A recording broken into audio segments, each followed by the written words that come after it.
Cambridge Analytica. The name itself, now synonymous with digital manipulation and electoral interference, sends chills down the spines of those who value democratic integrity and data privacy. Founded in 2013, this British political consulting firm presented itself as a revolutionary force in political campaigning. Its parent company, SCL Group, had a history in military and political arenas, foreshadowing the murky path Cambridge Analytica would carve. Their focus was clear: to influence elections, particularly in the West, leveraging data analysis and micro-targeting. Little did the world know this company would soon be embroiled in a scandal shaking online privacy and electoral transparency. Cambridge Analytica positioned itself as a disruptor, bringing cutting-edge technology to political campaigns. They promised to unlock the secrets of the electorate through vast digital data. This data-driven approach masked a more sinister ambition to manipulate individuals and sway elections. The company's rise coincided with the growing influence of social media platforms like Facebook. Cambridge Analytica's allure lay in its ability to target voters with precision. No longer would campaigns rely on broad-brush messaging. Cambridge Analytica promised to deliver the right message to the right voter at the right time. This promise, coupled with the company's air of exclusivity, proved irresistible to many political operatives. Little did they know this pursuit of victory would come at a steep price, paid by the very fabric of democracy. The genesis of Cambridge Analytica can be traced back to the rise of big data, social media influence, and political polarization.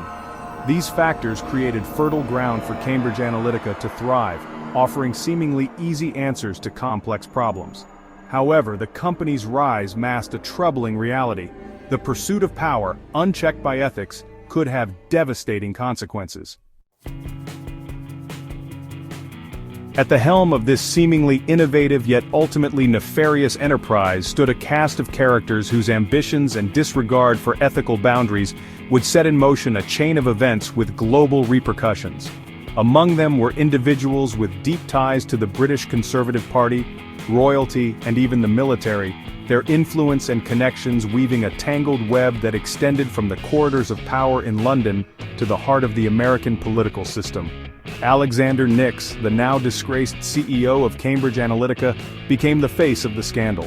His smug demeanor and boastful claims about the company's capabilities capturing the public's imagination and fueling their outrage. Nix, with his expensive suits and air of calculated confidence, seemed to embody the immorality and ruthlessness at the heart of the company's operations. However, he was but one player in a larger game, a game orchestrated by individuals like Robert Mercer and Steve Bannon, figures who saw in Cambridge Analytica a tool to advance their own ideological agendas.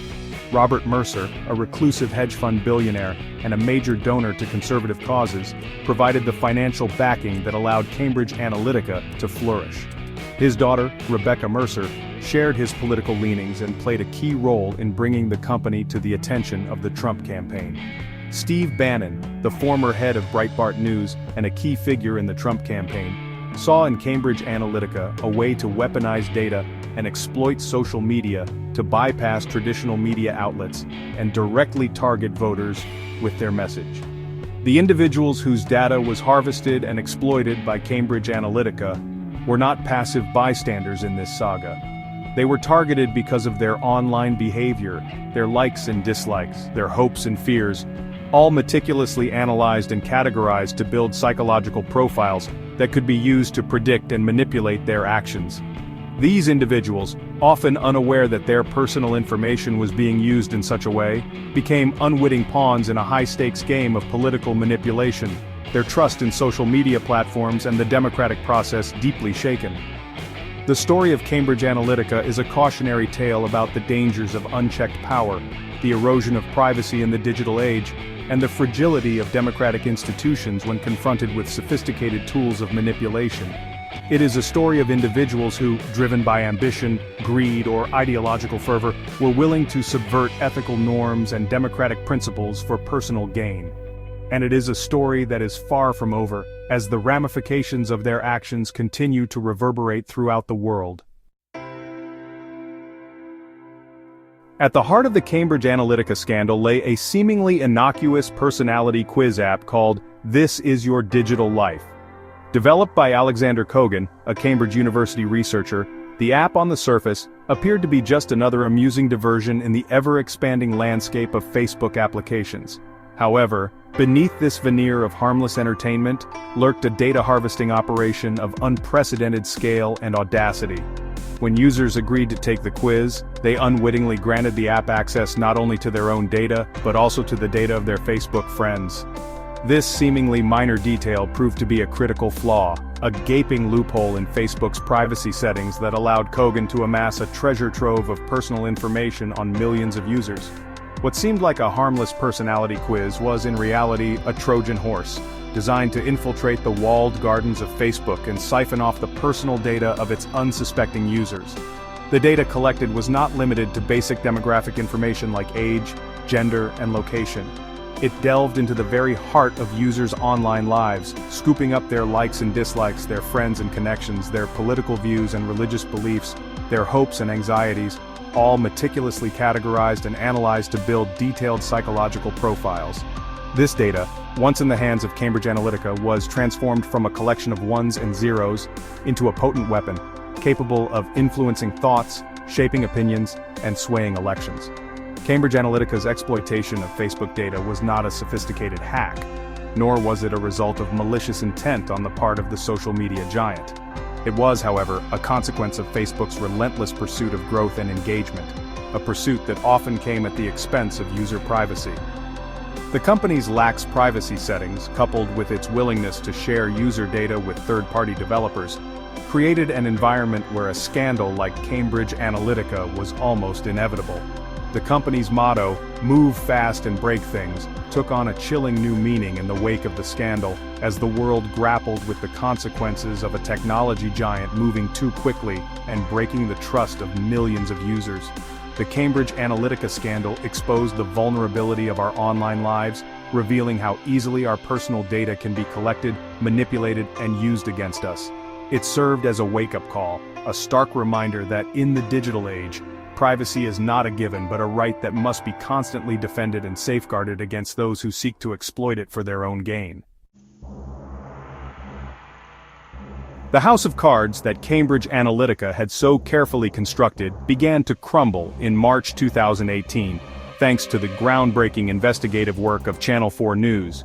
Their undercover reporters, posing as potential clients, infiltrated the highest echelons of the company, capturing on hidden camera the boasts and admissions of key executives, including CEO Alexander Nix.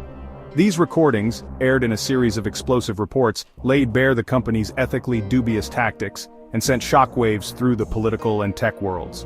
The footage revealed a company willing to go to extraordinary lengths to influence elections, deploying a range of tactics that skirted the boundaries of legality and ethical conduct. Nix, in one particularly damning exchange, was caught on camera bragging about the use of honey traps, bribes, and the dissemination of compromising information to discredit political opponents.